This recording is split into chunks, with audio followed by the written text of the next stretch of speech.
somewhere Europe has to grow out of the mindset that Europe's problems are the world's problems.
Somewhere Europe has to grow out of the mindset that Europe's problems are the world's problems, but the world's problems are not Europe's problems. That if it is you, it's yours. If it is me, it's ours. I think that's something, and I see, reflections of that. Again, in terms of, there is a linkage today which is being made. A linkage between China and India and what's happening in Ukraine. So come on, guys. China and India happened way before anything happened in Ukraine. So the Chinese don't need a precedent somewhere else in the world on how to, engage us or not engage us, or be difficult with us or not be difficult with us. So as I said, I just see this as frankly a not very clever argument, a very self-serving one. This idea that, your grand strategy must be about how you will choose. I will do what, as all of us do.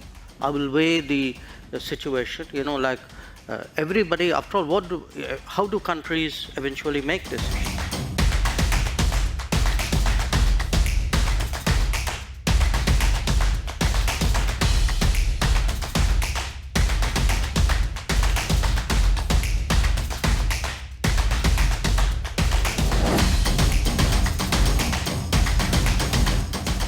Dr. Jaishankar, with the Indian government essentially ignoring war crimes in Ukraine, not condemning Russia, not doing sanctions, you then expect, I'm totally sorry, I know what I do, with India counting on global support in its struggle with China, its issues with China.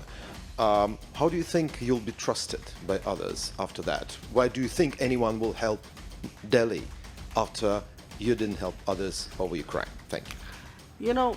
It's an interesting question which you might, not you meaning you personally, but people might want to ask themselves, because if I were to take Europe collectively, which has been singularly silent on many things which were happening, for example in Asia, you could ask, why would anybody in Asia trust Europe on anything at all?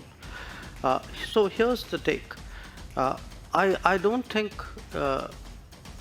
first of all, I think you're mischaracterizing our position, where they have, for example, when Bucha happened, we condemned Bucha, and we actually asked for an investigation into Bucha. In terms of what is happening with the Ukraine conflict, our position is very clearly that we favor an immediate cessation of hostilities. It's not that we've ignored it, unless you call phone calls to Putin and Zelensky as ignoring something. So first, I would urge you to get the factual position accurately. Secondly, in terms of the connection you are making, look, we have a difficult relationship with China. We're perfectly capable of managing it. It's if I get global understanding and support, obviously it is of help to me. But this idea that I do a transaction that I come in one conflict because it will help me in conflict too. That's not how the world works. A lot of our problems in China have nothing to do with Ukraine, have nothing to do with Russia. They predate it. And there are, if we are getting into who is silent on what issue at what point of time, I could point to a whole lot of issues on which, as I said, Europe has held its peace. So, it's a great polemical point you made. So I take it in that spirit.